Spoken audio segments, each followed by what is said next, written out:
Bonjour à tous et bienvenue à cette nouvelle édition du Balado aux quatre coins, le podcast officiel de la LHJMQ.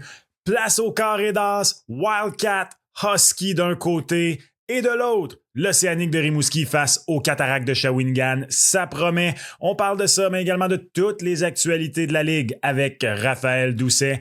Et en entrevue, il va aller disputer ses demi-finales, disputer ce carré d'as pour la deuxième fois de sa carrière. Cette fois, par contre, c'est en tant que capitaine plutôt que verte recrue. Jordan Tourini des Cataractes de Shawinigan se joint à nous. Mais d'abord, allons jaser de tout ce qui s'est passé dans la dernière ronde et mettre la table pour le carré d'as des séries de la LHJMQ. Et pour revenir sur ces séries de deuxième tour et surtout mettre la table pour ce qui devrait être un bon carré d'as, il est directeur des communications à la LHJMQ, Raphaël Doucet. Raph, comment ça va? Salut Max, ça va bien. Quand on arrive au carré d'as, ça va toujours bien. C'est excitant.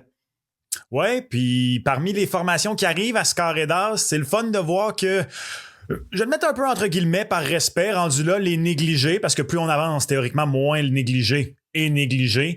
Les négligés, les Huskies et les Cataractes arrivent en pleine confiance. Je veux dire, des coups de balai au deuxième tour. Les Cataractes de Shawinigan, je trouve ça même difficile de mettre les Cataractes de Shawinigan dans la catégorie des négligés parce qu'on n'a pas perdu à la régulière depuis le mois de février.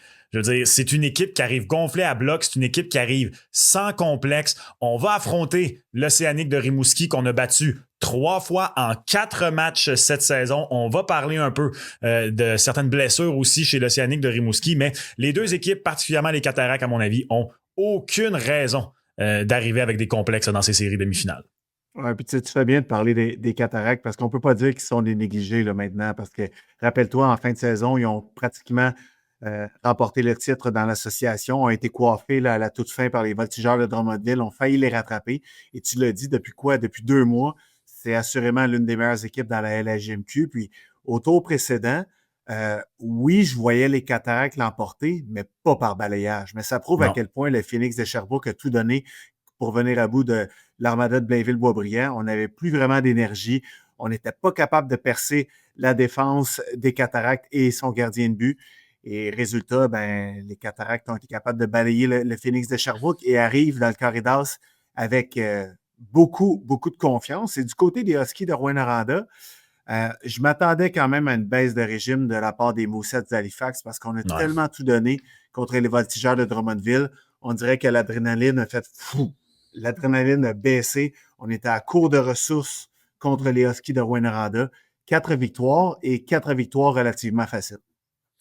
Oui, puis je suis d'accord avec toi sur ce que tu dis. Tu sais, une équipe comme les Moussets d'Halifax, j'en parlais il y a 2 semaines avec David. Tu sais jamais ce qui peut arriver comme ça quand il y a une si grosse surprise. Des fois, tu laisses tellement d'émotions, d'énergie que malheureusement la pression tombe. D'autres fois, tu es capable de maintenir ça. Faut ajouter que d'un point de vue géographique, c'est une série qui était 2 séries consécutives qui étaient difficiles pour les Moussets d'Halifax qui passaient de la division Est à la division Ouest. Mais chapeau aux Huskies de Rouyn-Noranda qui ont fait le travail. Eux aussi méritent leur place. Eux aussi, je pense qu'on peut parler d'eux comme une équipe qui peut définitivement faire des belles choses face aux Wildcats de Moncton dans le carré d'as. Du côté des Wildcats de Moncton. Dans les commentaires du dernier épisode, je m'étais fait dire par un auditeur que je salue, que je pense qu'il était fan du Drakkar de Bécomo, qui disait « Attention, Max, je trouve que tu vends pas assez chèrement la peau du Drakkar de Bécomo. » Malheureusement, du côté du Drakkar, il y a eu des blessures, entre autres, qui ont fait en sorte que cette équipe-là a peut-être pas pu arriver en séries éliminatoires au sommet de son art. On s'est bien battu au sein des matchs. En fait, quasiment un peu, j'ai envie de dire, à l'image des Remparts, qui, je pense que c'est la série balayage qui m'avait le plus surpris. Les Remparts de Québec qui avaient vraiment offert des belles prestations match après match face aux Wildcats de Moncton au deuxième tour. Les Wildcats réussissent à gagner leur match. C'est une marque des grandes équipes. Mais moi, je pense que c'est peut-être bon pour eux, tu sais, même s'ils gagnent leur match, de faire face à de l'adversité comme ça dans ces 2 premiers tours dans les rencontres en tant que telles. Oui, exactement. Puis, du côté des Wildcats de Moncton, oui, ça a été 4 victoires contre le Drakkar de Bécomo, mais ça a été 4 victoires serrées. Puis, tu sais, le Drakkar, sans Alexis Bernier, il faut le dire. Alexis Bernier qui a été assurément l'un des 3, 4, 5 meilleurs défenseurs dans notre circuit cette année. S'est déchiré des ligaments, le ligament croisé antérieur dans le genou droit à la fin de la saison. Donc, c'est sûr qu'Alexis Bernier a manqué au Drakkar de Bécomo. Et Justin Poirier, il a été capable de revenir, lui, au deuxième tour, mais c'était pas le Justin Poirier des beaux jours. Se remettait d'une mononucléose, n'était pas à 100%. Il semblait à court d'énergie et il a tout tenté pour aider le Drakkar à vaincre les Wildcats de Moncton, mais a été incapable de le faire. Et le Drakkar de Baie-Comeau, mené par Lucas Beckman devant le filet, Beckman a été excellent contre les Wildcats de Moncton. Bon, le Drakkar a quand même chauffé le Wildcats, mais tu sais, le Wildcats, c'est de la profondeur en attaque, c'est de la profondeur en défense, et c'est deux bons gardiens de but. Tu sais, si Mathis Rousseau ne fait pas vraiment le travail, on est capable de se tourner vers Rudy Guimond. Si Rudy Guimond a une légère baisse de régime, on retourne vers Rousseau. Et ça va être un dossier vraiment à suivre dans le carré d'as. Et dans l'autre série qui nous intéresse, ben, tu sais, Rimouski-Chicoutimi, ça a été serré. Victoire de l'Océanique en 6, mais les jeunes Saguenayens sont allés chercher une très, très belle expérience. Puis tu regardes leur formation en vue de l'an prochain, les Saguenayens de Chicoutimi peuvent viser très, très haut en 2026, vont être excellents en 2025-2026. Ah, je suis d'accord, puis je vous invite à retourner écouter à la suite de cet épisode l'entrevue avec Yannick Jean dans le précédent épisode du balado. Je suis convaincu qu'on va être capable d'amener cette énergie-là qu'on avait. Tu sais, c'était une équipe de travaillants, les Saguenayens, cette année. Ouais. Et des fois, quand tu es capable d'avoir cette identité-là, avant de prendre un autre niveau, que ce soit en termes de talent, en termes d'expérience, si on est capable de maintenir là, cette identité-là des Saguenayens de Chicoutimi, qui je pense est dans l'ADN des Sags de toute façon, là, pour être 100% honnête, surtout depuis que Yannick Jean est là, justement. Je pense que ça va être très intéressant à surveiller. C'est une série quand même qui a piqué ma curiosité parce que moi, c'était mon choix pour la seule série, peut-être qu'elle allait aller en 7, celle entre l'Océanique et les Saguenayens.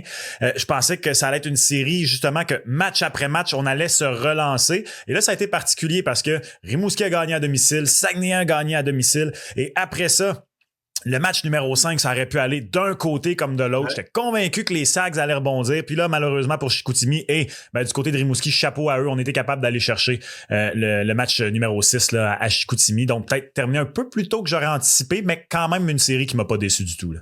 Oui, puis là, j'ai hâte de voir en quelle forme va se présenter l'Océanique de Rimouski en demi-finale, parce que on va avoir l'occasion d'en reparler dans quelques minutes, mais beaucoup de blessés du côté de l'Océanique de Rimouski. Et en plus, on a laissé quand même beaucoup de munitions face aux Saguenayens de Chicoutimi en 6 matchs serrés. Donc, le carré d'as commence jeudi du côté de Moncton, vendredi du côté de Rimouski. Ça va être le fun. Ça va être vraiment un très beau carré d'as. Oui, puis je remarque que dans les équipes qui se sont qualifiées pour ce carré d'as, on a tous joué soit 9 ou 10 rencontres, mais on est très proche dans les buts pour.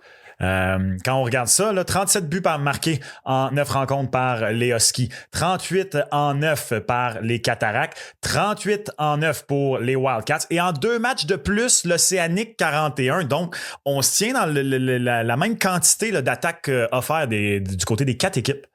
Puis Max, ça veut dire que les 4 équipes, lors des 2 premiers tours, ont été capables de maintenir une moyenne d'au-delà de 4 buts par match. Donc, la clé dans la demi-finale, tu sais, souvent on dit la défense gagne les championnats. Quelle défense va être capable de se lever? Quelle défense va être capable de museler l'attaque adverse? Parce que présentement, là, les 4 équipes qui restent ont beaucoup de munitions offensives. Parlant de munitions offensives, en demi-finale comme ça, d'avoir une confrontation entre 2 potentiels choix au repêchage qui sont les meilleurs marqueurs de leur équipe respective et dans le cas de Caleb Desnoyers, carrément le meilleur marqueur de la LHJMQ jusqu'ici dans ces séries éliminatoires avec 20 points en 9 matchs pour Caleb. 20 points en 9 matchs. Quel travail!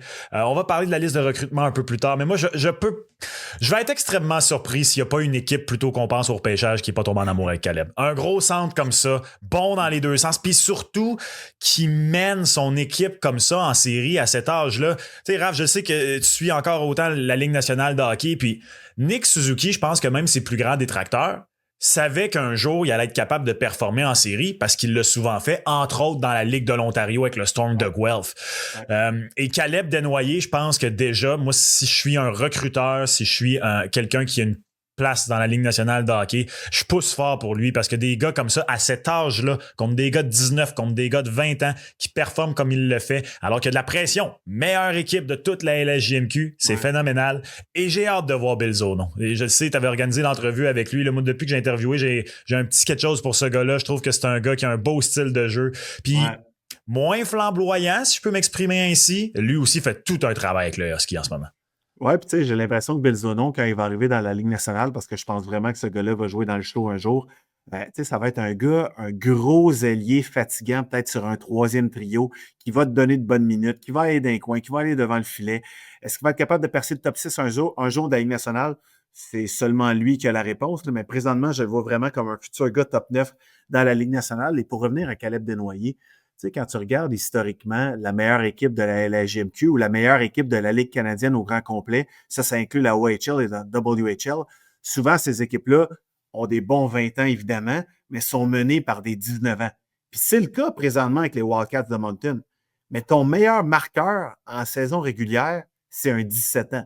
Ton meilleur marqueur en série, c'est un 17 ans. Donc, je suis parfaitement d'accord avec toi. J'ai l'impression que Caleb Desnoyers, qui est présentement 7e selon la centrale de recrutement de la Ligue nationale, va sortir n'importe quoi entre 3e et 8e. Je serais très, très, très surpris qu'il aille à l'extérieur du top 10. Mais tu sais, de Matthew Schaefer, tout le monde s'entend présentement pour dire que c'est le meilleur défenseur disponible. De Michael Misa, tout le monde s'entend pour dire présentement que c'est le meilleur attaquant disponible. Mais après Schaefer et Misa, bonne chance pour prédire l'ordre. Puis Caleb Desnoyers va sortir très, très haut au prochain repêchage. Puis lui, il est en mission. Il veut gagner le trophée Gilles Courteau. Il veut gagner la Coupe Memorial avant d'être repêché. Puis tu l'as dit, Max, partout où il est passé, Caleb Desnoyers, il a gagné. Puis ça fait une grosse étoile dans son bulletin aux yeux des recruteurs de la Ligue nationale. Aux yeux de professeur Doucet. En tout cas, ça serait un Ouais. bon nom de segment, ça, professeur Doucet. J'aime ça. Tu as parlé des gardiens du côté des Wildcats, mais j'ai hâte de voir comment on va fonctionner. Jusqu'ici, c'est Rudy Guimont qui a un peu plus joué. 5 matchs contre 4 pour Mathis Rousseau. Plus de minutes, bien sûr, également de son côté. Les statistiques sont semblables, légèrement à l'avantage de Rudy Guimont, mais quand même, j'ai l'impression que plus on va avancer, je pense qu'on n'aura pas le choix éventuellement de faire un choix puis d'y aller avec un gardien là, qui va devoir prendre la pole du côté des Wildcats. Ouais, parfaitement d'accord avec toi. On l'a vu dans la dernière série, ça a été davantage Rudy Guimont là, vers la fin contre le Drakkar de Bécomo. 922 d'efficacité. Rousseau est à 902. Mais quel luxe, honnêtement, pour Gardiner McDougall et le Wildcats de Moncton. Parce que je crois, si la tendance se maintient, qu'on va amorcer la demi-finale avec Rudy Guimont. Mais si jamais ça va pas bien dans le match numéro 1 ou numéro 2, tu as Mathis Rousseau, un gardien de but de 20 ans, qui a une très belle feuille de route, autant avec l'équipe canadienne qu'avec les Moussets d'Halifax, qui est capable de prendre la pole. Mais Rudy Guimont, en demi-finale, et de l'autre côté, c'est un gardien de but recru, Samuel Meloche. Depuis le début des séries, c'est Meloche qui a la meilleure moyenne de buts accordés à 1,41. Il a une efficacité en plus de 932. Donc, très bon duel de gardien de but à venir entre les Huskies et les Wildcats. Ouais, on va en avoir plein les bras du côté de la défense des Huskies de Rouyn-Noranda, avec quoi? Avec 5 joueurs des Wildcats de Moncton qui ont au moins 10 points jusqu'ici dans les séries éliminatoires. Donc, ça va être très intéressant à surveiller. Mais tu l'as dit, l'attaque aussi de Rouyn-Noranda a très, très bien fonctionné jusqu'ici dans les séries éliminatoires. Tu as parlé de blessures du côté de l'Océanique. Ça va retenir l'attention. Ça va être à surveiller. Je pense qu'un Océanique en pleine santé, définitivement, aurait été intéressant à surveiller. Mais on vient de parler de gardien de but, mais restons sur le dossier des gardiens de but parce que Mathis Langevin est sensationnel. Avec la blessure du côté de Lasselle. Lasselle a été sur le banc pour les 2 derniers matchs de l'Océanique de Rimouski. Et là, qu'est-ce qu'on va faire? S'il était sur le banc, clairement, il est prêt à jouer, ou du moins, il était tout prêt de pouvoir jouer et là, devrait être disponible. Mais là, en même temps, tu as Langevin. Très, très hâte de voir. C'est un très, très beau problème pour Joël Perreault. Ça risque que ça va être intéressant à surveiller. Langevin, c'est 20 matchs de saison régulière cette année. Puis là, il est déjà à 10 dans les séries éliminatoires. Oui, puis il est dominant. 938, ça, c'est la meilleure efficacité parmi les gardiens de but numéro 1 lors des présentes séries. Puis, tu sais, je parlais du beau luxe des Wildcats de Moncton avec Guimont et Rousseau. Bien, Joël Perreault, de la manière que Mathis Langevin garde son filet depuis le début des séries, peut se permettre d'être patient avec William Lasselle et d'attendre que Lasselle soit vraiment à 100% avant de le ramener devant le filet. Est-ce que les 4 jours de congé, parce que l'Océanique a accédé à la demi-finale dimanche. Donc, lundi, mardi, mercredi, jeudi, 4 jours de repos complet. Est-ce que ça va être suffisant pour William Lasselle pour être devant son filet vendredi lors du match numéro 1 de la demi-finale? Je n'ai pas d'informations présentement privilégiées à te partager, Max, mais au moins avec Mathis Langevin, on sait qu'il est capable de faire le travail. Donc ça, c'est un dossier à surveiller du côté de l'Océanique. L'autre dossier, c'est l'infirmerie. Bon, on en a parlé de William Lasselle qui a raté les 2 premiers tours, mais Spencer Gill, on sait qu'il va rater toute la demi-finale à moins d'un miracle, pourrait même rater toute la finale et seulement revenir pour la Coupe Memorial. Et là, Mathieu Catafort n'a pas joué depuis Ça le fait mal. 11 avril. Ça fait mal. On parle de ton attaquant numéro 1 ou ton attaquant numéro 2. Une chance que des gars comme Jacob Mathieu et Jonathan Fauchon produisent depuis le début des séries pour pallier à la perte de Mathieu Catafort. Mais tu sais, Eric Smatejko, absent depuis le 12 avril. T'as Coughlin en défense qui s'est fait frapper par Alonso Gosselin contre les Saguenayens de Chicoutimi, a raté les 2 derniers matchs. On parle là, possiblement d'une commotion cérébrale dans son cas. Est-ce que Coughlin va être à son poste vendredi? On ne le sait pas. Et du côté de Jack Martin, oui, il a joué le défenseur les 2 derniers matchs contre les Saguenayens, mais quand même, depuis le début des séries, 5 matchs sur 10. Donc, on a quoi? On a 6 blessés à surveiller du côté de l'Océanique de Rimouski. Puis, tu sais, tu peux te permettre de passer à travers le premier tour et le deuxième tour avec tes blessés, mais quand tu arrives au Corridors, face aux Cataractes de Shawinigan, une équipe qui est en feu depuis 2 mois, tu vas avoir besoin de chacun de tes soldats. Puis, on ne sait pas si ça va être le cas pour l'Océanique. Ouais, parce que tu as beau avoir une belle profondeur à un moment donné, ça finit par te rattraper. T'sais. Puis un gars comme Mathieu Catafort, tu as beau avoir Jacob Mathieu qui a 8 buts depuis le début des séries, Ouais. Jonathan Fauchon qui est le facilitateur ultime en ce moment avec 10 passes en autant de rencontres. Mais Catafort, il faut rouler à 2 points par match avant de se blesser. 2 points par match, là, c'est de la production à remplacer, s'il vous plaît, ça là. Mais au moins, tu as Alexandre Blais qui amène une belle profondeur, l'espoir des Ducks d'Anaheim. Lou Lévesque connaît de bonnes séries. Mathis Dubé également. Dominique Pilote. Puis, en défense, on est capable de remplacer Spencer Gill avec le vétéran Pierre-Olivier Roy qui joue de grosses minutes pour l'Océanique. Puis Olivier Théberge, en défense, mène présentement à la LHJMQ qui a un différentiel de plus 12. Donc, tu sais, quand tu dis d'élever ton jeu d'un cran au bon moment, c'est le cas présentement pour Théberge.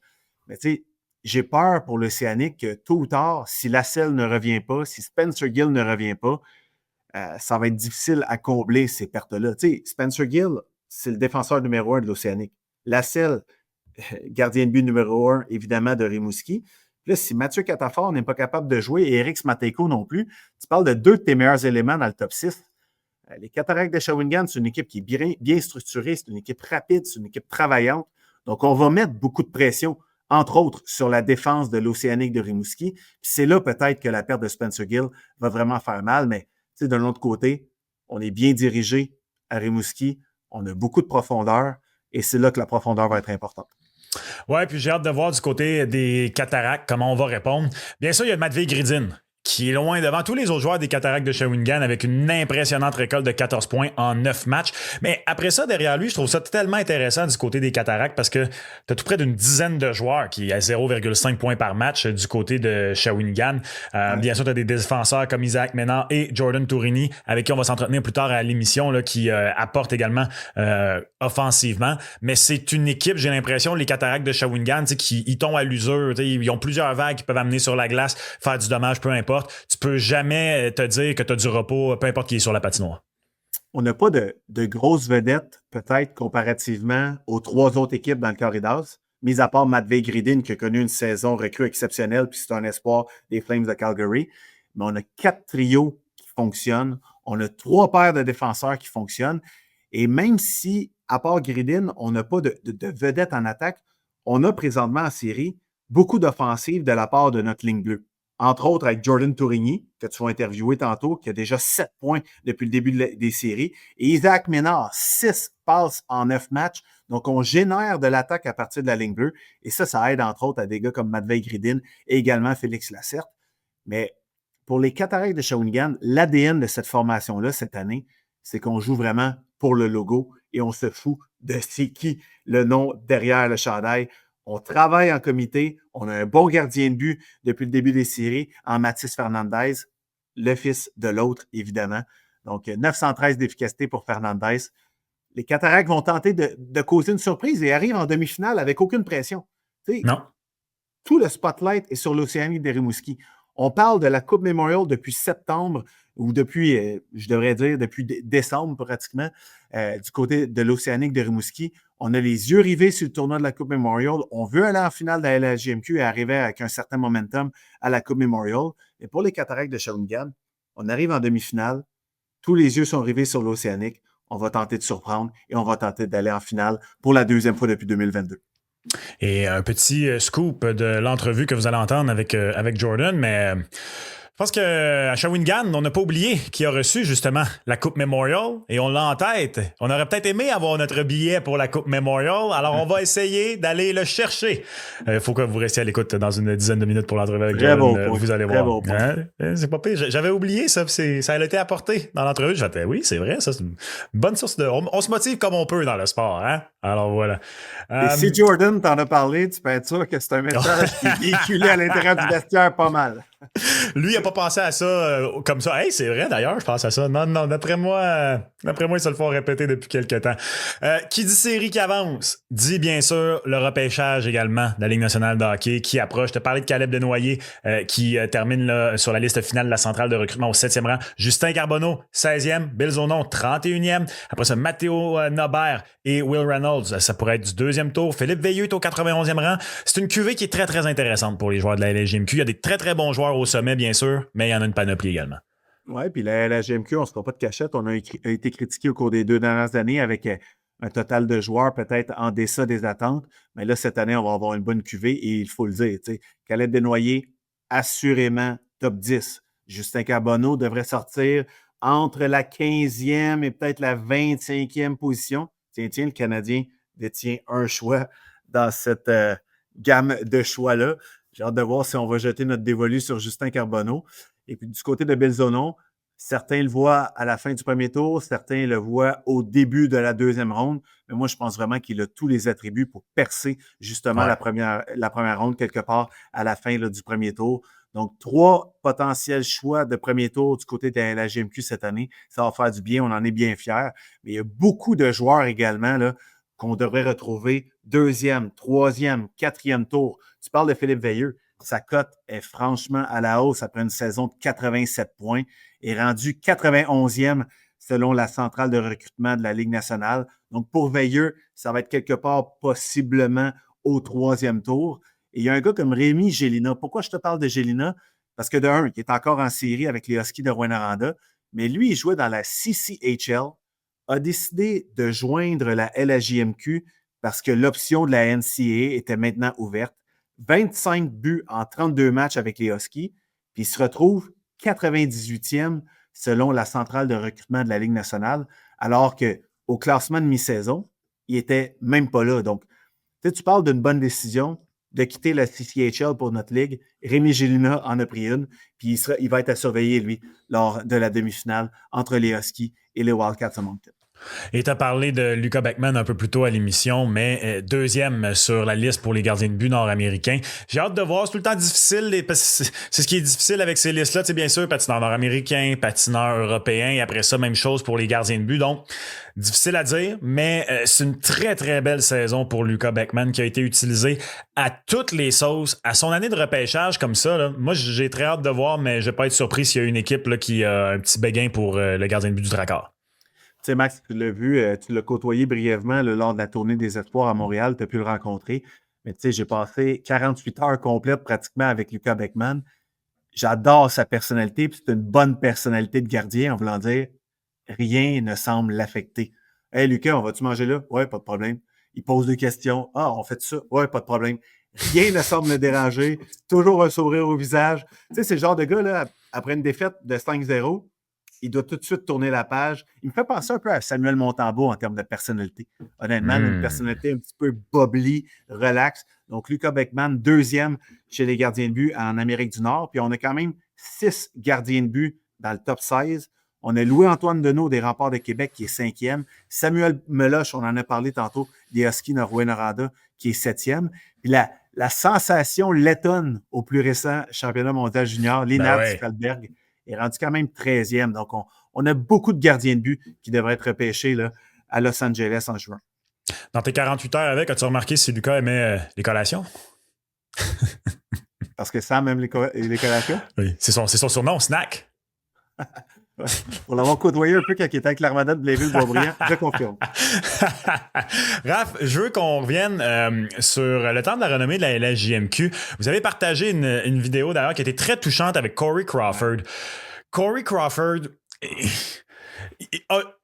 repêché en 2003 comme Marc-André Fleury, choix de deuxième ronde, a joué dans les mêmes années que Marc-André Fleury, puis tu sais, j'allais dire peut-être le meilleur gardien de but LHJMQ, tu sais, strictement junior de sa génération, mais là en même temps difficile, tu sais, quand tu as également un Fleury, mais honnêtement, moi je me souviens, je suis tombé dans un rabbit hole, là, comme on dit en anglais avant l'émission, parce que quand j'étais jeune, tu le sais, j'étais gardien de but, j'allais à une école de hockey à Québec, qui s'appelle l'école de hockey de la capitale, là, peut-être qu'il y a des auditeurs qui sont déjà allés à cette école de hockey-là, c'est comme un camp d'été pour les joueurs de hockey, tu t'en vas là, tu passes 1-2 semaines là, peu importe, là, tu couches au PEPS de l'Université Laval et tout ça, et t'as des moniteurs, des entraîneurs, LHJMQ, quoi que ce soit, c'est des jobs d'été. Puis moi, un de mes coachs de gardien cette année-là était un des réservistes de Corey Crawford. Puis là, je suis allé chercher sur HockeyDB pour le retrouver. Et je l'ai retrouvé. Il s'appelait Stéphane Broulotte. Salutations. Son nom prononcé à l'anglaise. Il venait de Edmondson, Nouveau-Brunswick. Il a joué quelques matchs avec les Wildcats. Mais pourquoi? C'est que ça m'a rappelé, il nous a parlé toute la semaine, lui, de Corey Crawford. Ça m'avait marqué. Tu sais, lui, il disait, moi, je comprends pourquoi je joue pas à Moncton, pourquoi je vais pas jouer beaucoup avec les Wildcats. Corey Crawford. Et à cause de ça, j'avais beaucoup suivi les débuts de Corey Crawford. Ça m'avait marqué. Il était devenu un peu par la bande un gardien que j'aimais beaucoup. Et ça y avait pris du temps, Corey Crawford, à se rendre à la Ligue nationale de hockey. Ben oui. Passé beaucoup de temps dans la Ligue américaine. Lorsque les Blackhawks ont gagné leur première Coupe Stanley, c'était Antiniemi qui était devant le filet, puis Corey Crawford n'était pas encore le réserviste, même si ça faisait des années, comme tu l'as dit, qu'il avait été repêché.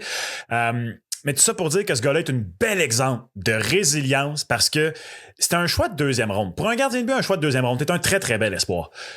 Et il avait connu une exceptionnelle carrière junior. Donc, je suis content que son parcours soit reconnu. Puis c'est surtout de voir, tu sais, le gars, il a gagné 2 Coupes Stanley. Le gars a une splendide carrière dans la Ligue nationale de hockey. Et d'avoir vu à quel point c'est venu le toucher, j'ai trouvé ça que c'était un très, très beau moment de voir à quel point, là, tu sais, ça peut forger beaucoup de choses pour un parcours à la suite là, dans une carrière, un bon parcours à la JMQ. J'étais sur l'appel quand on l'a annoncé à Corey Crawford, puis quand il a réagi comme ça, parce que j'avais parlé à beaucoup de monde au fil des années de Corey Crawford. J'ai déjà fait des entrevues avec lui quand j'étais plus jeune, entre autres à Hockey le Magazine. Tu sais, tout le monde qui me parlait de Corey Crawford disait c'est un gars relax, c'est un gars réservé, il ne montre pas ses émotions. Là, on commence l'entrevue, Mario Cecchini, le commissaire, qui lui parle de choses et d'autres pour essayer de ne pas lui vendre, de pas lui annoncer tout de suite, de le faire languir un petit peu. Puis là, quand il a annoncé, allez voir ça sur nos réseaux sociaux, là, ceux qui ne l'ont pas vu, là, Corey, il craque. Il craque bien raide. Là. Moi, c'est venu me chercher, puis c'est venu me rechercher encore plus au terme du montage d'Alexandre Régimbal, comment il l'a fait. C'était vraiment très, très, très bien fait pour nos réseaux sociaux.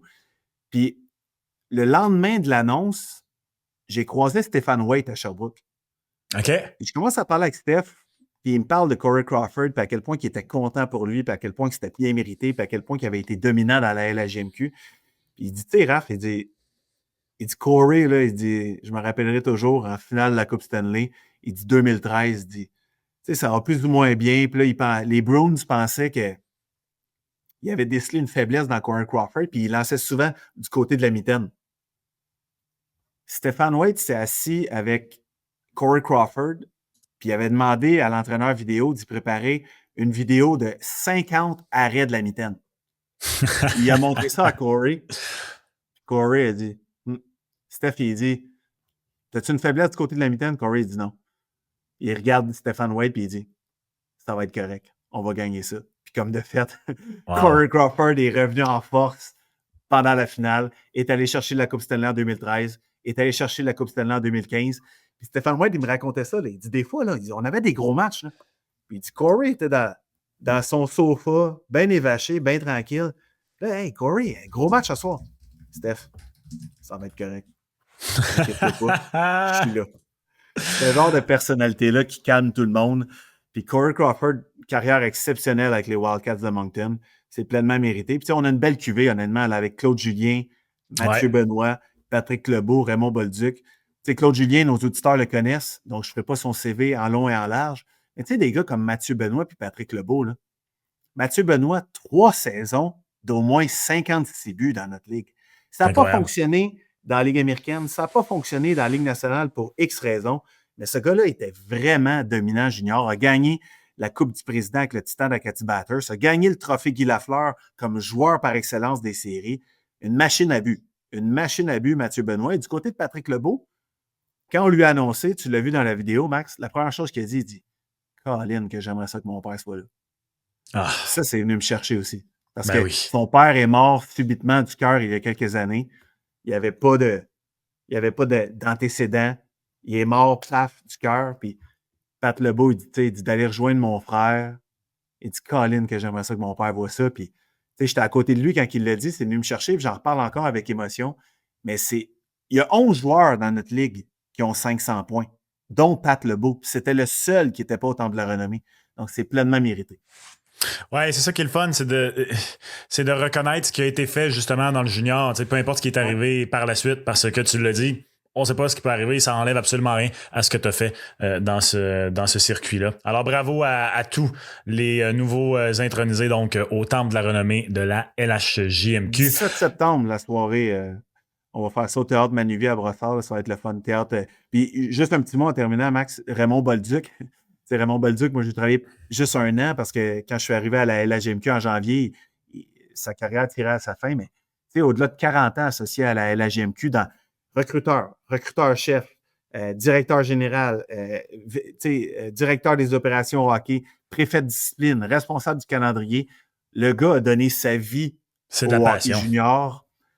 Grande passion, donc félicitations Raymond Bolduc. Ouais, non, c'est pleinement mérité. Ça prend des passionnés comme ça pour faire vivre un circuit de la sorte, ça c'est sûr et certain. Raph, merci beaucoup pour la belle contribution cette semaine. Très agréable discussion. Bon carré d'as. Très hâte, lorsqu'on se reparle, on va savoir qui sont les équipes qui sont... En fait, on va peut-être savoir qui sont les 2 équipes qui vont à la Coupe Memorial, parce qu'on vous le rappelle, si, c'est un si, hein, on vend pas la peau de l'ours avant que celui-ci ne soit d'accord avec le prix. C'est le capitaine Charles Patnaud qui disait ceci. Eh bien, si l'Océanique accède à la finale de la LHJMQ, la finale du trophée Gilles Courteau, je vous rappelle que son adversaire ira lui aussi à la Coupe Memorial, parce que bien sûr, c'est à Rimouski cette année. Question, action. Salut Max. Bravo. OK, restez là. Jordan Tourini en entrevue dans un instant. Et à l'aube du carré d'as dans la LHJMQ, on s'en va en Mauricie, on s'en va du côté de Shawinigan rejoindre le capitaine des Cataractes. C'est pas son premier rodéo. Jordan Tourini. Jordan, comment ça va? Ça va très bien, toi? Ça va bien, merci. Comment on se sent après j'allais dire 2 excellentes premières rondes. C'est pas vrai, on va en parler en masse, mais une fin de saison sensationnelle, une belle première ronde, une excellente deuxième, un coup de balai face au Phoenix de Sherbrooke. La seule défaite jusqu'ici, elle a été en prolongation pour vous dans les séries. Donc, on l'entend un petit peu en arrière. Là. Le mood a l'air d'être bon du côté des Cataractes présentement. Oui, certainement. On pouvait pas espérer mieux. On a un petit break après les 2 premières rondes. Fait que l'énergie est bonne. Les gars ils se sentent bien. Puis on est prêt pour la 3e ronde. Là. Jordan, je le disais, vous avez connu une fin de saison sensationnelle. Aucune défaite à la régulière dans vos 13 dernières rencontres. Là, vous rentrez en série, je viens de le dire, votre seule défaite jusqu'ici au premier tour, ça a été en prolongation. Dernière défaite à la régulière, le 14 février. Est-ce qu'il y a quelque chose qui a cliqué? Est-ce que c'est juste le momentum embarqué et là, vous êtes capable de le maintenir? Qu'est-ce que tu as identifié qui fait la différence pour vous présentement depuis le mois de février? C'est sûr, comme tu as dit, le momentum, il a embarqué, mais je pense que tous les gars ont comme décidé de pourquoi pas y aller all-out. Il reste 3 mois, 4 mois. En février, il restait pas beaucoup de mois. Là, encore moins, il reste 1 mois à notre tête. Certains, c'est leur carrière junior. Ici, c'est mon année de 19 ans. Fait on a juste dit pourquoi pas aller all-out et donner tout ce qu'on a. C'est un 2 mois de juste se concentrer sur le hockey, se concentrer sur ses cataractes et donner tout ce qu'on a. Là. C'est une chose de se le dire, mais après ça, comment la sauce lève, comme on dit? T'es le capitaine de la formation. Je suis convaincu que tu as un rôle très important là-dedans. Comment on mène les joueurs? Comment on s'assure que tout le monde embarque dans le bateau? Parce que, comme je dis, de le dire, c'est une chose, mais après ça, d'exécuter comme vous le faites, c'est assez sensationnel. Là. Ouais, mais je pense que c'est vraiment plein de petits sujets, de petits thèmes que les coachs ont apportés. Les gars, on a décidé de se bleacher les cheveux. C'est plus des petits détails comme ça qu'il n'y a rien qui compte à part gagner. Puis, depuis février, ça a marché. Puis de voir que ça marche, les gars, on veut juste continuer puis d'espérer d'aller se rendre jusqu'à la fin. Tu parles des cheveux bleachés, là, pour ceux qui nous écoutent en format vidéo, on la voit, ta belle crinière présentement. Moi, je trouve que c'est une des plus belles. Ah, il enlève la casquette en plus. Moi, je trouve que c'est une des belles traditions dans le hockey junior. Moi, je me souviens, quand j'étais jeune, j'habitais à Drummondville. Certains, c'est bleach. D'autres, des fois, ça va être une couleur du chandail, que ce soit rouge ou peu importe. En même temps, vous, bleacher, ça fit avec vos chandails, Marc, là. Exactement. Mais... Des joueurs faire ça il y a peut-être 6-8 ans, là. Fait qu'on est dit pourquoi pas le refaire, puis je trouve ça drôle, puis c'est le fun. Là. Y a-tu un coéquipier qui a résisté un petit peu, qui trouvait qu'il y avait une belle chasse, puis il voulait pas trop se faire bleacher? On les a pas obligés. Il y en a qui ont fait juste des mèches, quoi que ce soit. Mais tout le monde a fait un peu on voulait pas forcer personne, on voulait pas obliger personne. Fait que tout le monde faisait ce qu'il voulait. Là. Ah, c'est bien ça, Jordan. C'est bien ça. Je respecte ça. Je respecte aussi ceux qui ont décidé d'y aller strictement pour les mèches. Blague à part, je le disais, t'es maintenant capitaine. Tu l'as dit, t'es ton année 19 ans avec les Cataractes de Shawinigan. C'est ta 4e saison au sein de l'organisation. Puis là, c'est le 2e long parcours éliminatoire que tu vis avec l'équipe parce que, bien sûr, t'étais une recrue quand vous avez gagné en 2022. T'es allé à la Coupe Memorial. Comment tu vis ça maintenant différemment comme recrue versus maintenant le vivre un rôle primordial au sein de l'équipe comme capitaine? T'es le défenseur jusqu'ici qui a récolté le plus de points pour vous dans les séries éliminatoires. Comment tu vis ce parcours éliminatoire-là par rapport à celui que tu as vécu en 2022? Assez différent. À Saint-Jean, je venais d'arriver dans la ligue. Il y avait des gros noms en avant de moi qui étaient un peu mes idoles que je regardais tout au long de la saison. Puis, j'ai eu la chance de vivre ça à 16 ans. C'est rare que le monde ils ont la chance de faire un parcours d'aller jusqu'à la Coupe Memorial. C'est assez différent. Là. C'est des émotions qui reviennent. Les séries, à chaque fois qu'on gagne, j'ai envie de pleurer. Je suis content. Ça fait longtemps qu'on n'avait pas vécu ça. Fait que c'est juste des émotions qui reviennent. J'essaie de faire part de mon expérience aux jeunes qui sont ici dans la ligue puis dans mon équipe pour les encourager à continuer. Puis c'est pas à toutes les années que tu as la chance de te rendre loin. Là. Je regardais le classement en 2022. Vous avez terminé au même endroit dans la conférence que vous avez terminé cette année, donc pas nécessairement entré en série comme favori. Et vous avez réussi à remporter les séries cette année-là. Cette année, un petit peu la même chose. Quoique, comme je l'ai dit, de la façon dont vous avez terminé la saison, pour moi, là, vous êtes vraiment une belle équipe présentement. Mais est-ce que tu notes certaines similarités entre 2022 et maintenant? Et sinon, qu'est-ce qui est peut-être un petit peu différent par rapport à l'équipe de 2022? C'est sûr qu'il y a des similarités des deux affaires pareilles. Même les coachs aussi ils nous montrent qu'on a fini 7e, on n'est pas les favoris à 16 ans non plus. Personne ne pensait qu'on allait gagner. Il parlait Charlottetown, Québec avant nous. Fait que, les underdogs, on est habitués puis on aime ça. Puis ça ne nous donne pas de pression. Présentement, on s'en va contre Rimouski. Ils ont la Coupe Memorial, ils l'ont eu à notre place cette année. Fait que nous autres, on est juste là pour causer surprise puis avec un petit chip sur notre épaule. Ouais, on le sent dans ta réponse sur l'attribution de la Coupe Memorial, bien sûr que c'est quelque chose que vous auriez aimé. Tu viens de parler du fait d'être sous-estimé, d'être une équipe peut-être qui n'est pas nécessairement favori, mais vous avez quand même des excellents joueurs au sein de cette formation-là. Vous semblez être un groupe soudé. Je suis curieux que tu me parles de l'arrivée de Matvei Gridin cette saison. Bien sûr, il a commencé du côté américain en raison de ce qu'on sait que c'était pas possible pendant quelques années de repêcher des joueurs russes en LHJMQ. Après ça, il s'est amené dans une transaction cette année parce qu'il avait été repêché par les Foreurs. De un, son jeu sur la glace, quand même un choix de première ronde des Flames l'an dernier, mais aussi pour un gars comme toi, comme capitaine de la formation, comment tu as vécu ça, toi, comme rôle de leader, tu sais, de prendre un gars qui arrive, puis c'est pas juste un gars dont le français n'est pas sa langue première, l'anglais non plus n'est pas sa langue première, c'est quelqu'un qui a traversé l'Atlantique, c'est une toute autre culture. C'est quoi le travail d'un capitaine comme toi au niveau junior d'intégrer un gars comme Matvei Gridin? Ben c'est sûr, comme tu as dit, c'est un joueur assez exceptionnel de le voir arriver ici. C'était quelque chose qu'on était tous contents et qu'on attendait avec impatience. Fait, aussitôt qu'il est arrivé, c'était vraiment ma job de l'inclure pour qu'il se sente à la maison et qu'il ait l'envie d'être ici et de faire une différence pour nous autres. Puis je pense que ça a bien marché. Tout le leadership group, le staff, ils l'ont accueilli à bras ouverts. Puis aujourd'hui, il s'entend bien, on niaise avec, il met de la musique dans la chambre. Puis il fait partie de notre équipe comme si ça faisait 4 ans qu'il était là. Qu'est-ce qu'il met comme musique de son côté? Plus de la musique anglaise, des fois, on l'oublie, j'aime mettre un petit peu de chansons françaises, là, mais plus du rap. Là. Ah, bon, c'est bien ça. Qu'est-ce qu'on fait jouer comme musique française chez Cataract, mettons? Du Gibbs, toutes des chansons qu'on aime. Tu sais, quand on est les gars juste en français, on met ça dans le tapis. Ah. Puis même les gars en anglais, ils commencent à les aimer là, tranquillement. OK. J'aime bien Gibbs, mais un peu de Québécois aussi, là, Jordan, là, j'espère. Ouais, là. c'est sûr que tu sais, Bob Bissonnette, les trois accords, ils passent tout. Là. J'aime ça. Le gars, il connaît ses classiques. C'est bien, ça. J'aime ça. Je suis content de l'entendre. Parlant de classiques, tu sais, on voit en arrière de toi là, les chandails d'anciens joueurs des Cataractes qui ont eu des belles carrières. Là, on reconnaît facilement pour ceux qui écoutent en format vidéo Sam Girard, Anthony Beauvillier. Beauvillier, d'ailleurs, qui a connu tout un premier match des séries lundi soir pour les Capitals de Washington face aux Canadiens. Je sais pas si tu as eu la chance de voir, mais j'ai là parce que les Cataractes, c'est quand même une organisation qui a du gros vécu dans la LSJMQ. C'est une organisation, il faut remonter à la fin des années 70. Parfois, vous portez des chandails rétro, d'ailleurs, qui sont assez spectaculaires.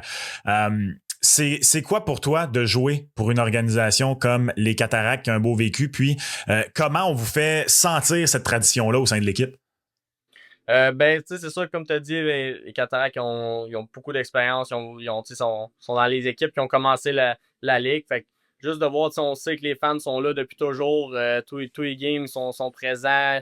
C'est une organisation qui n'a jamais arrêté de marcher, qui ont un esprit de gagner. On a gagné une coupe il n'y a pas longtemps. Ils ont gagné la Coupe Memorial. Fait que c'est sûr que nous, on essaie d'amener de l'énergie. On essaie de gagner une coupe le plus possible chez Shawinigan pour que ça devienne la meilleure équipe. Là. Je veux qu'on revienne sur votre confrontation à venir avec l'Océanique de Rimouski parce que c'est une équipe contre qui vous avez eu des bons résultats cette année. Non seulement une fiche de 3 victoires, une défaite, mais entre autres, là, 2 grosses victoires. Qu'est-ce que tu penses qui a fait votre succès et que vous devez être en mesure de répéter contre l'Océanique dans cette série 4-7-là? Parce que eux aussi, c'est une excellente formation. Ils se sont beaucoup améliorés en milieu de saison. Il y a des gros joueurs de ce côté-là. Fait que qu'est-ce que tu penses qui a fait votre succès contre l'Océanique que vous devez répéter dans cette série-là? Juste de rester dans notre plan de match, d'être physique, donner des rondelles au net. Comme tu as dit, ils sont vraiment améliorés. Je pense que les résultats dans la saison rendus en série n'ont plus aucun rapport. Ça va être une confrontation très difficile des deux côtés. On va être physique, on va apporter notre tempo à Rimouski en début de partie. Fait que juste de continuer à ce qu'on a fait dans les 2 premières séries, je pense que ça a bien été pour l'instant. Fait que juste de rester dans notre plan de match. Là.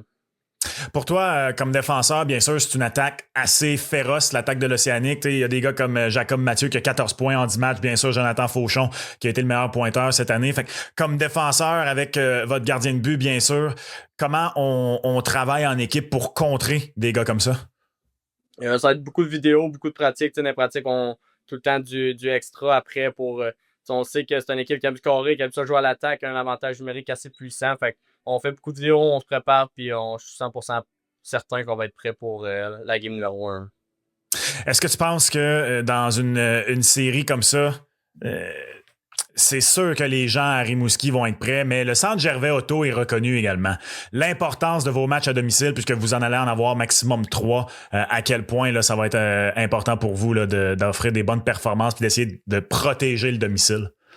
Ça va être très important, mais comme que j'ai dit, les fans des Cataractes, c'est les meilleurs dans la ligue, sont présents à chaque game durant la saison, durant les séries. Fait que je suis certain qu'ils vont être là pour nous encourager, puis ça va nous donner de l'énergie, puis je suis certain que les gars vont être prêts à se présenter à la maison. Là. Tu as eu la chance de parler à ton frère un peu pendant ce parcours éliminatoire-là. Est-ce qu'il t'encourage à distance? Oui, certainement. Lucie était dans les séries. Malheureusement, il a perdu Game 7 en demi-finale. Fait qu'il s'en vient dans quelques jours, mais on se parle à tous les jours, puis j'ai hâte qu'il revienne pour que je le serre dans mes bras et qu'il vienne me voir jouer. Là. Ah, c'est le fun, ça. L'amour fraternel, on aime ça, c'est certain. T'as mentionné, c'est ton année de 19 ans. Tu peux revenir l'an prochain dans la LGMQ. T'as pas été repêché. T'as participé jusqu'ici à 2 camps de développement avec le Wild et les Jets. Comment t'as aimé ces expériences-là de 1? Puis, qu'est-ce que ça t'a amené comme bagage dans les 2 dernières années pour toi? Ben, c'est sûr que c'est un bagage assez énorme de 2 camps professionnels. Il y a des feedbacks assez différents quand c'est des coachs de la Ligue nationale ou de la Ligue américaine. Fait que c'est un autre sac que je vais mettre dans ma poche puis que je vais garder dans mes outils pour plus tard. La game NHL est pas mal différente que la game ici à la GMQ. Soit dans le gym, prendre soin de son corps, après de boire de l'eau, la nutrition. Fait que c'est tous des petits détails que j'ai regardés quand j'étais là-bas puis que j'ai essayé de rapporter ici le plus possible. Il y a beaucoup d'histoires à succès de joueurs non repêchés qui percent, que ce soit Martin Saint-Louis, coach du Canadien, Herbert Jacquet ou encore des Jonathan Marchessault, Yannick Gourde de ce monde. Est-ce que il y a des petites choses dont tu parles que tu as amenées que tu essaies d'incorporer à ton jeu en te disant ça, c'est les choses qu'on m'a dit de travailler si je veux éventuellement être en mesure de signer un contrat à la fin de ma carrière junior? Oui, certainement. À chaque année, il y a tout le temps un petit détail qu'il faut que j'améliore, un petit détail que certaines personnes ont apprécié un petit peu moins. Fait que, à chaque jour, à chaque année, c'est sûr c'est une déception de ne pas être repêché, mais comme tu as dit, il y a plusieurs succès d'histoire qu'il y a du monde qui n'a pas été repêché. Fait que je prends ça comme motivation, puis à chaque jour, j'essaie de m'améliorer pour si possible, dans quelques années, signer un contrat ou autre chose. Là. Pour toi, concrètement, cette année, c'est sur quoi les aspects que tu as le plus travaillé, Jordan? Certains, mon jeu défensif, défenseur, j'essaie d'être complet sur 200 pieds, d'être efficace autant en offensive pour compter un but ou quoi que ce soit, ou en désavantage numérique, protéger un avance en fin de partie ou quelque chose comme ça. Je te le souhaite. Je te le souhaite amplement cet été. Peut-être un autre camp et qui sait repartir de là avec un contrat en poche. J'en parlais un peu plus tôt. Tu as vécu la Coupe Memorial. Et non seulement tu as vécu la Coupe Memorial en 2022, mais vous aviez connu un bon tournoi à la ronde. Finalement, c'est les Sea Dogs qui avaient accédé directement à la finale. Il y avait eu une défaite en prolongation. Vous, votre seule défaite dans le tournoi à la ronde, ça avait été à la régulière. Donc, en demi-finale, vous étiez passé très, très près d'atteindre le but ultime et de jouer la finale de la Coupe Memorial. Comment ça te nourrit présentement, là, puisque maintenant vous êtes à une série d'accéder à la finale et peut-être de revivre ça. Cette déception-là, comment tu la canalises puis tu la transformes en énergie positive présentement? On n'est pas beaucoup de joueurs qui restent dans l'alignement. Il y a Nathan Thier, Isaac Ménard, puis moi qui ont vécu cette expérience-là. Puis on essaie de dire aux joueurs que oui, c'est le fun de gagner le trophée ici à la GMQ, mais gagner la Coupe Memorial, c'est encore plus gros, c'est encore plus fun. Puis à Saint John, il faisait beau, il faisait chaud, on était rendu en juin. Fait que, c'est une expérience complètement différente. On arrivait à l'aéroport, on était en sandales. C'est vraiment le fun. C'est une histoire vraiment différente que les séries. Fait que, la défaite, c'est sûr qu'on aurait aimé ça gagner le tout, mais c'est ça qu'on va essayer de faire cette année. Là. Vous n'avez pas connu des mauvaises saisons lors des 2 dernières années, loin de là, mais quand même 2 éliminations au premier tour. Donc, pour les joueurs comme toi qui étaient là, pour votre coach Daniel Renaud, d'avoir vécu ça, d'être encore là, puis d'avoir un certain noyau, j'imagine que ça a un goût particulier. Ça va être le fun quand même d'avoir vécu cette adversité pendant 2 ans, d'avoir travaillé pour monter au niveau où vous êtes en ce moment. Oui, certainement. Après avoir gagné la Coupe à Saint-Jean, je pense être éliminé les 2 années d'après en première ronde, il n'y a rien qui fait plus mal que ça. Puis ça fait partie du progrès, ça fait partie des 4 ans de recommencer à zéro puis tout. Fait on a juste gardé ça, on a pris ça en motivation, puis on l'a dans le dos, on sait que perdre dans une série, ça fait mal, puis c'est pour ça que à chaque jour, on se présente à l'aréna ici avec un sourire, puis on veut gagner. Jordan, à chaque fin d'entrevue, lorsque je parle à un joueur, j'ai un petit segment en rafale. Donc, la première chose qui te vient en tête, peu importe, des questions un peu plus amusantes. Est-ce que tu es prête? Oui. Ton aréna préféré où jouer, autre que le centre Gervais Auto? Tu n'as pas le droit de répondre votre aréna. Donc, ta deuxième aréna préférée où jouer dans la GMQ? À Moncton. Ah ouais? Belle Qu'est-ce qu'il y a de particulier à Moncton? En arrière du but, il y a comme une grande place pour jouer au soccer avant la game. Toujours le fun. La chambre est grande, il y a beaucoup de place. Puis, il y a c'est une belle aréna en général. Restons dans les villes. Celle où il y a peut-être le meilleur snack d'après-match, que ce soit une petite cantine locale ou quoi que ce soit. Je viens de Victo, fait que je dirais Victo, il y a un petit poulet rouge à côté. Fait qu'un poulet rouge après la game, c'est jamais mauvais. Là. Wow. Je t'avoue que quand tu as dit je viens de Victo, je pensais pas que tu allais me parler de poulet rouge. Je pensais qu'on allait s'obstiner sur l'origine de la poutine, Jordan. Non, c'est plus rare qu'on ait une poutine après une game. Là. C'est vrai. C'est un méchant bon point. Maintenant que tu le dis, moi j'ai le droit, toi t'as pas le droit. Le joueur le plus sous-estimé, tu dirais, dans la LHJMQ cette saison, pour toi, ce serait qui? J'irais avec Mathieu de Rimouski. C'est un joueur qui t'amène tellement d'énergie, qui peut scorer, qui peut être physique, autant défensif qu'offensif. Je pense qu'il faut vraiment pas le sous-estimer pour nous autres cette série. Là.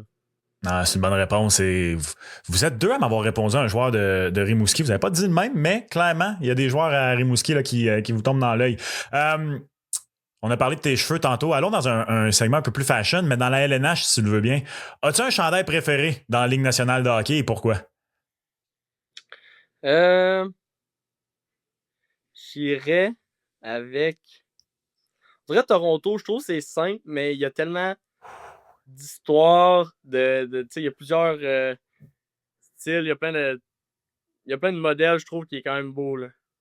C'est un peu sacrilège de répondre ça au Québec, mais Ouais, les chandails Original Six, tu te trompes jamais. Exactement. Tu sais, leur casque bleu avec les straps blanches, on dirait tout leur outfit au complet. Quand même, je l'apprécie. Des fois, les joueurs, on peut avoir des petites... on est des créatures d'habitude, on peut avoir des petites manies d'équipement, que ce soit l'aiguisage des patins, il faut que ce soit super aiguisé. Il y en a pour qui ça va être le tape sur le bâton, les gants, quoi que ce soit. Toi, as-tu une petite manie d'équipement là, que ton gérant d'équipement il sait que pour toi, c'est très important ou c'est pas ton genre? Ben, c'est sûr, mes patins, c'est tout le temps le même gars qui va les aiguiser tout le temps. Tu sais, une fois dans la semaine puis une fois avant chaque game. Sinon, tout le temps mettre mon équipement à gauche. Dans mon équipement à gauche avant mon droit. Sinon, il me donne tout le temps 2 serviettes avant, pour pendant la game. L'un pour ma face, mes cheveux, puis l'autre pour mes bâtons. Ah oui, une serviette à face puis une serviette à bâton. OK. Pour la grip, les bâtons, j'imagine? Ouais, ça, essuyer le tape avant de l'enlever ou essuyer l'eau qui est dessus. Là. Ah, c'est bon ça. J'ai jamais essayé celle-là. J'en prends bonne note. Une petite dernière pour toi comme défenseur. T'as peut-être regardé le premier match de la série Capitals canadien. Si je te mets 2 scénarios, t'es obligé d'en choisir un. Préférerais-tu bloquer un tir sur réception d'Alex Ovechkin ou encaisser une mise en échec d'Alex Ovechkin? Je dis préférerais-tu, mais en fait, c'est lequel est le moins pire pour toi? Ouais, c'est ça. Je pense, le tir sur réception, il y a plus de chances qu'il manque puis qu'il score, mais j'irais peut-être pareil. Pas qu'il me manque puis qu'il rate la cible, qu'il me manque qu'il se casse. C'est bon, ça. J'aime ça. Ben, avec la saison c'est qu'il a très eu, drôle. puis je pense que le record qu'il a fait, je pense pas que je suis le seul défenseur qui a essayé de la bloquer, puis malheureusement, ça n'a pas marché. Fait que je me dirais peut-être me mettre devant, fermer mes yeux, me mettre le plus gros possible, mais espérer pour le mieux qu'il me pogne une pad ou quoi que ce soit. Là.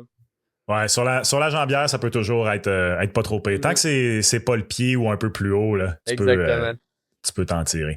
Hey, ouais. Jordan, merci énormément d'avoir pris le temps aujourd'hui en pleine série comme ça. C'est super apprécié. Je vous souhaite une très, très bonne demi-finale à toi et aux Cataractes de Shawinigan. Je vous souhaite une bonne continuité. Puis, t'as soulevé la coupe une première fois. Je te souhaite peut-être maintenant d'être le premier à aller la chercher comme capitaine. Parfait, merci beaucoup. Voilà, c'est ce qui complète cette nouvelle édition du Balado aux 4 coins. Un énorme merci à Jordan Tourini pour son temps. Les Cataractes de Shawinigan, je vous rappelle donc, qui affrontent l'Océanique de Rimouski. Cette série-là débute vendredi et la veille, jeudi 24 avril, celle entre les Wildcats de Moncton et les Huskies de Rouyn-Noranda se met en branle. Merci également à Raphaël Doucet, non seulement pour sa participation à l'émission, mais également la coordination de celle-ci. Mon nom est Maxime Vanout. Rendez-vous dans une des villes où se disputeront les demi-finales de la LHJMQ. C'est du très, très bon hockey qui va s'y jouer. Les ambiances vont être de feu, j'en suis convaincu, que ce soit à Moncton, à Shawinigan, à Rimouski ou encore à Rouyn-Noranda. Et on se reparle lors de la prochaine édition du Balado aux 4 coins. Merci tout le monde.